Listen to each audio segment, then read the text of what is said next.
Let's now consider how we can solve problems recursively on arrays. And before we actually go over some examples, I would like to talk about just in general what will be the idea of creating subproblems that are strictly smaller. Okay, let's review the principle first of all.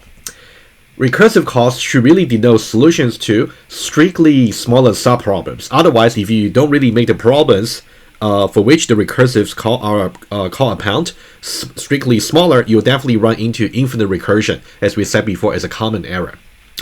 Let's say in the case of the array, how you can create like a strictly smaller array in order for the recursive call to be called upon. That's really the issue that I want to speak about first.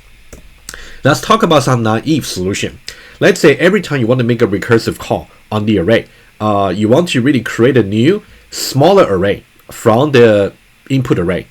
And how do we create a strictly smaller array? Well, this will be the way to go. Okay, let's take a look. So let's say you have this. Let's say you have a mutator. By the way, recursive method doesn't need to be accessor always. It can be mutator as well. That's something as we'll see when you do the exercises, which I'm gonna assign to you at the end of the module. Let's say we got an array of integer. Okay, so let's say this input array may be empty, maybe of size 1, maybe of size 2, and etc. It can be arbitrarily long. Let's say we talk about base case. The base case could be a.length is simply 0, so we talk about an empty array. Or it could be an array of size 1.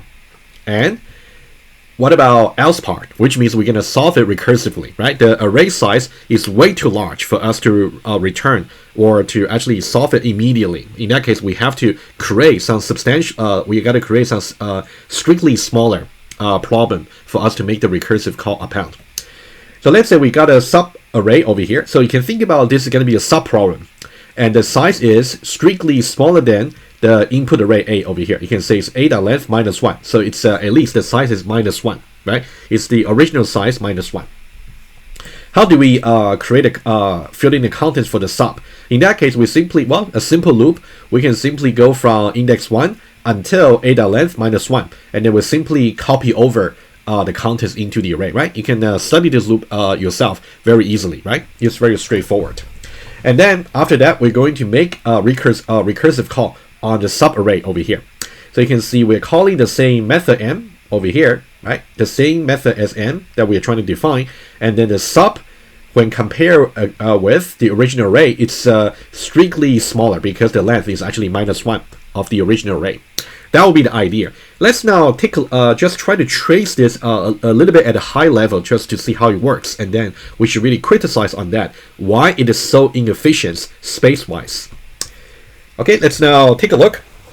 So we are basically saying every recursive call is going to be passed some new objects of the subarrays. Let's see exactly how that's going to work. Right, let me just remind you very quickly. So these two cases are just the base case, right? So these two are the base cases. Base cases. Whereas this part over here is the recursive case, right? This is where we're going to make the recursive call. So this will be the recursive case. Yeah, the pattern of the solution should be very obvious to you about defining both the base case and also recursive case. Right? And then the sub over here is something that we want to create as a strictly smaller problem, because you can see it's the original size of the length minus 1. And then we're going to invoke recursively on the sub, which is a strictly smaller problem. Let's now try to trace in general two cases. Okay, case number 1. What about, let's say we got A1 over here, and then it's simply an empty array. And then we simply invoke M on A1, right? If you do that, we're going to invoke M on A1, and you can see a.length is simply equal to 0. In that case, right, you can see a1.length will be equal to 0. So that means we're going to reach the base case right away, right? So this will be just execute the base case. One of the base cases. But you know which one I'm talking about. Okay, execute the base case. So what about the second one? The second one, let's say, talk about A2 over here. A2, apparently it is neither of the base cases. Its length is neither 0 nor 1. It's actually larger than 1 strictly. In that case, we're going to actually reach this recursive case over here, right? So what's going to happen is we're going to create some sub array over here. And think about what's going to happen is, conceptually, we are trying to invoke n at some array of size 3 over here. Right? You can see the array of size 3, 0, 1, and 2. In that case, we're going to get A, B, and C. Conceptually, this is what we're doing to make the call, right? And this, we know in turns, is actually going to, first of all, create the array of size 2, which is a strictly smaller problem, an array of size 2. Let's now try to create an array. So this will be an array of size 2, right? You can see this array over here is indices 0 and 1. This is strictly smaller than that of the original problem, right? This is a strictly smaller subproblem. And how should this array look like? Well, for the purpose of illustration, I already found there's a typo over here, which I'm going to fix right away on the fly. But when you go back to the slide, you will see the indices over here and over here have been fixed already, okay? To really get a tell of the array. So this part over here, let me just show to you, this part over here should be I minus 1. And this part over here should just be I. And that will make sure we'll only get a tell. Let's see how that works. Well, for the first iteration, we're going to get sub of 1 minus 1, which would be sub 0, right? For the very first iteration, it's going to be sub at index 0 is assigned to A, the original array, at index I, which will be 0 over here. Well, actually, I will be 1, right? Initially to be 1, which means it's also only going to copy index 0 is index 0 is going to copy index 1 from the original array. So that means this B over here is going to be copied to here. So that will be B. And then the second, and etc. And then the second iteration, we're going to copy C over to over here. Right? That's the kind of the trick for the loop for you to get the tell. You can definitely study that pattern if you're not too sure. So this will be we just created this subproblem from scratch, and then we're going to make the recursive call. And in that case, we're going to call the sub, right? So M is going to be invoked on this sub array. Have we reached the base case yet? No, because the length is actually 2. In that case, we're just going to create another strictly smaller problem. Right, you can see for every recursive call that we are making, we have to create a brand new array, which will occupy certain memory space. You may have already seen what the problem is, but let's now just move on. So let's just go for another one. So we're going to just create, this one is going to in turn invoke another recursive call. And consequently, we're going to create this array of size 1 over here. Is simply just index 0. And then if you execute this loop over here, you're just going to copy C over here, just to get a tell. In that case, it's going to be just C. Okay, C over here. And then we're going to make another recursive call over here. So that will be just M. Okay. And this array over here, this strictly smaller problem is going to reach one of the base cases over here, where the array, the length is actually equal to 1, right? So this will be kind of, in general, what the structure will be like if we chose to actually create this strictly smaller problem as a brand new array objects. So starting with this array over here, we have to create a brand new array of size 2, and then another brand new array of size 1. So now just imagine this. If the input size was actually 100, what does that mean? That means in the next recursive call, we're going to create an array, sub-array of size 99, and then another array of size 98, and then another array of size 97, all the way down to all the recursive call. So that means you got to create 100 different, you got to create 99 different sub-arrays from scratch. Every one of them will be a brand new object occupying the memory space. This is not the way to go. Okay, so the main drawback for this is not space efficient, because for every recursive call, for each recursive call, a new array is created. And not only that, it is not space efficient, but also you can see for every recursive call, before that you have to run a loop, which will also take some computational time, right? But we are not really talking about like a complexity of the algorithm in this course, but that's something you can keep in mind. So in the next sequel, in the sequel course about data structure, we may talk about how you can analyze the running time for this particular algorithm. But let's not worry about it for this course. All right. So recap. The intention for doing this subarray creation is to make sure whenever you're making a recursive call, you make it on a strictly smaller array as a subproblem. That's a good intention. However, since at every level of the recursive call, you have to create from scratch a subarray of size -1. In that case, you actually have to occupy the memory space unnecessarily, right? So that means we really need to find a better solution to say, is it possible to just have a single array, let's say the original array, and then remember call by value, right? So there will be a pointer pointing to the beginning of the array. Would it be possible just to pass around this particular pointer, and then every time when we want to look at a particular recursive call, rather than looking at a brand new array like this, is it possible to say, let's look at from index 1 to index 2, and in this case it will be from index 2 to index 2, right? You see what I mean? That would be the way to go to really make a efficient recursive algorithm to really work.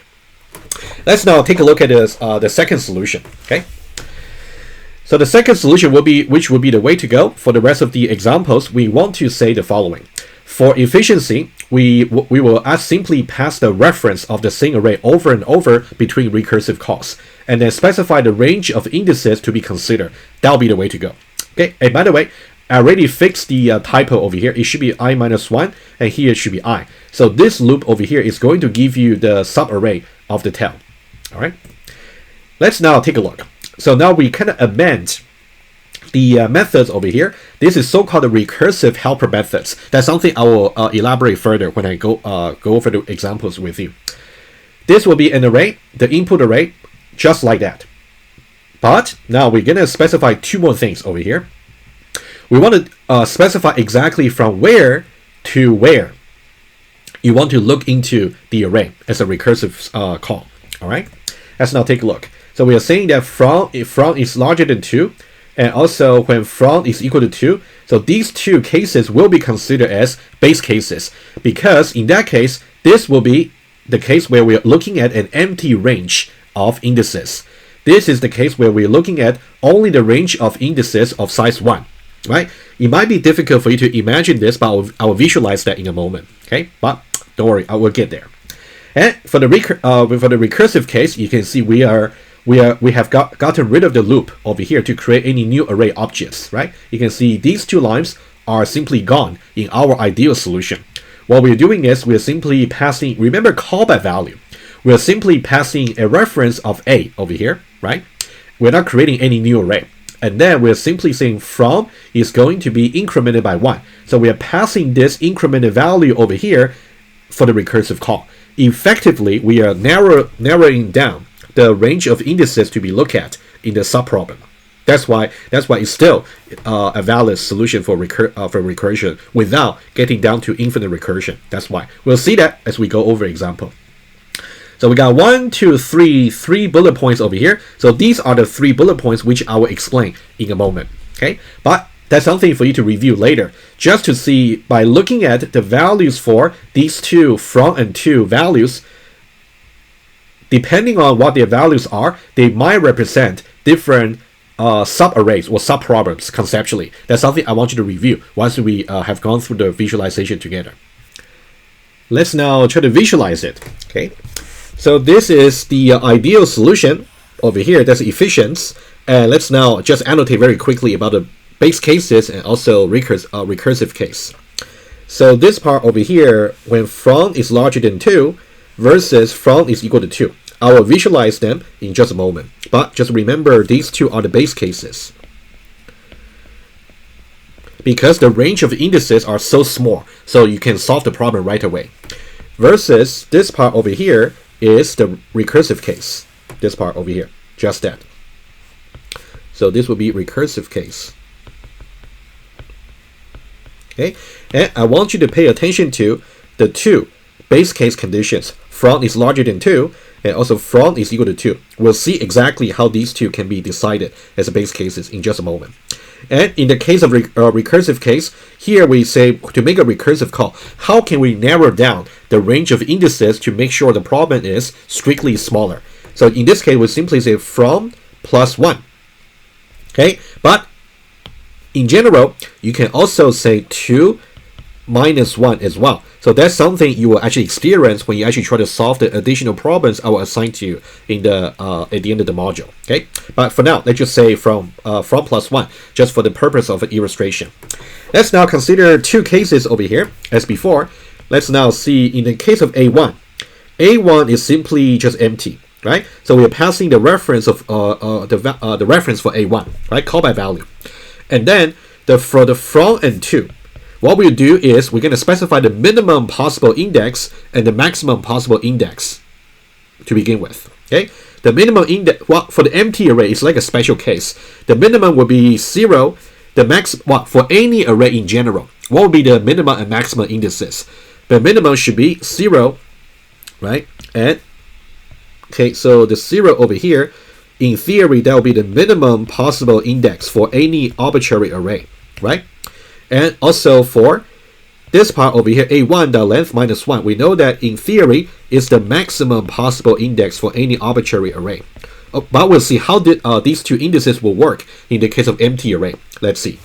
So what's going to happen is this is going to in turn is going to result in M over here, and then A1, right? And then 0 over here. What about A1 dot length, which is 0 minus 1, which would be minus 1.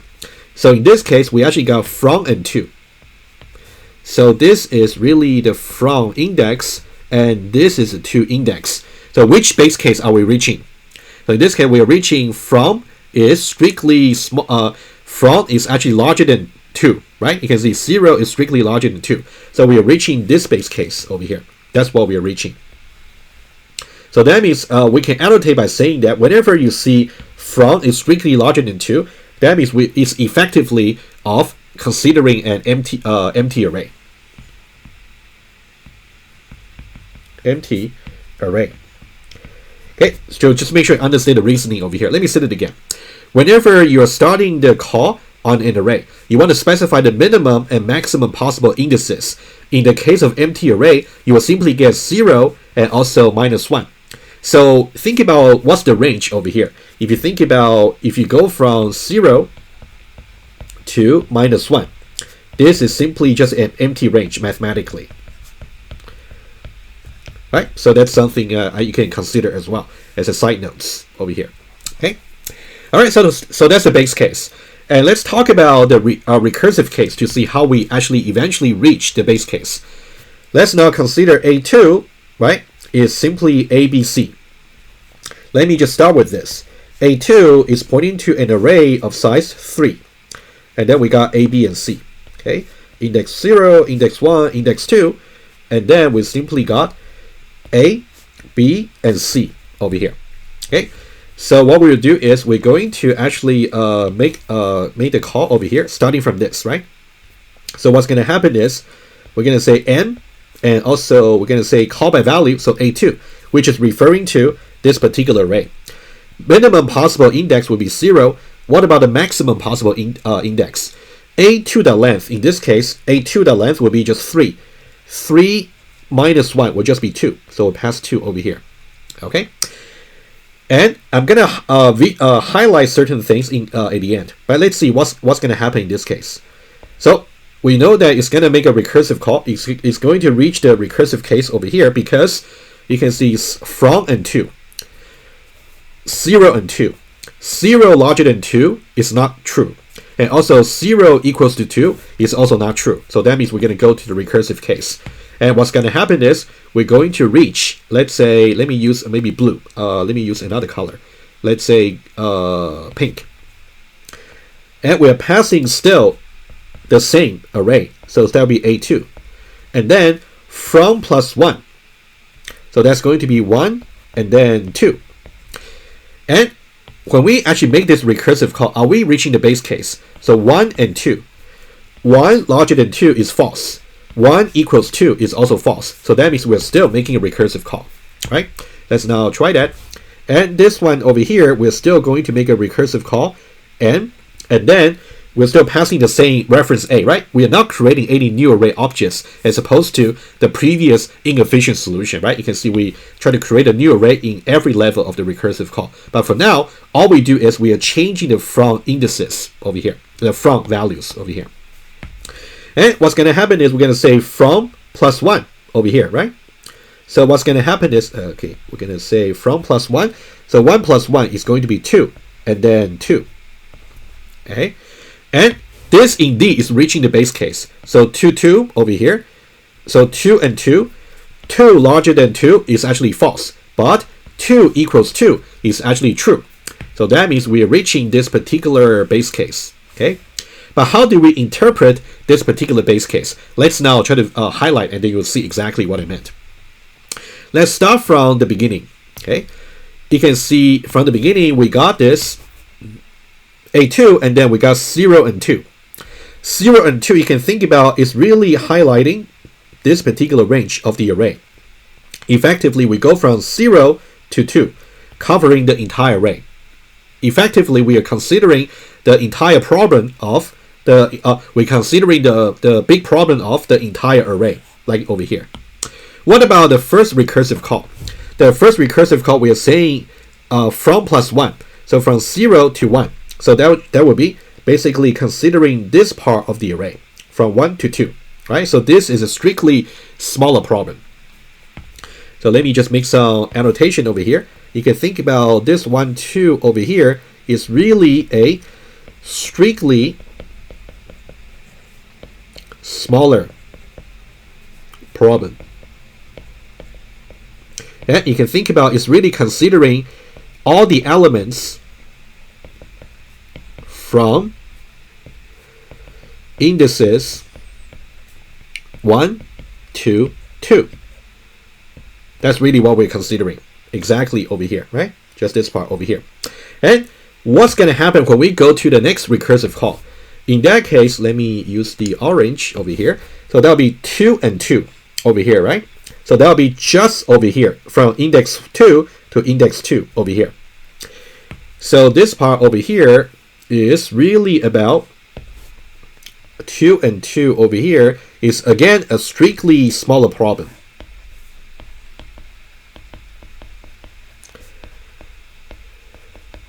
Strictly smaller problem, and more precisely, it's really a strictly smaller problem considering only the last elements in the array.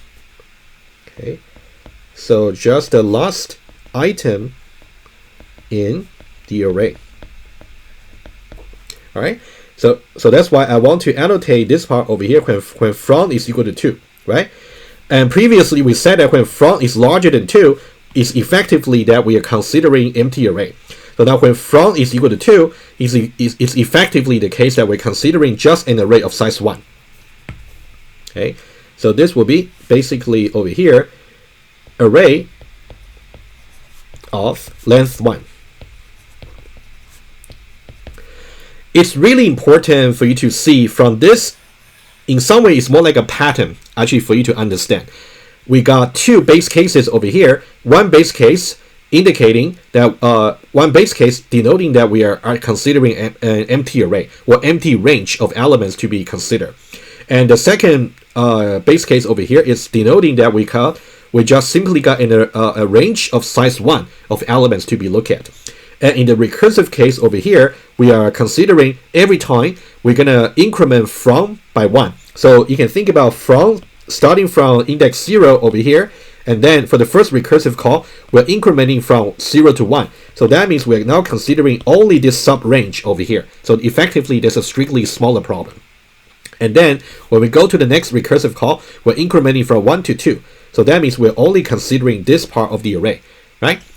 This ideal solution is very efficient, but it takes more challenge to really understand exactly how that works. So up to now, I'm only talking about abstractly how this solution should really work And later on, I'm going to talk about 2 examples to really make sure you can understand how it will work in a concrete examples. Okay, let's now talk about them.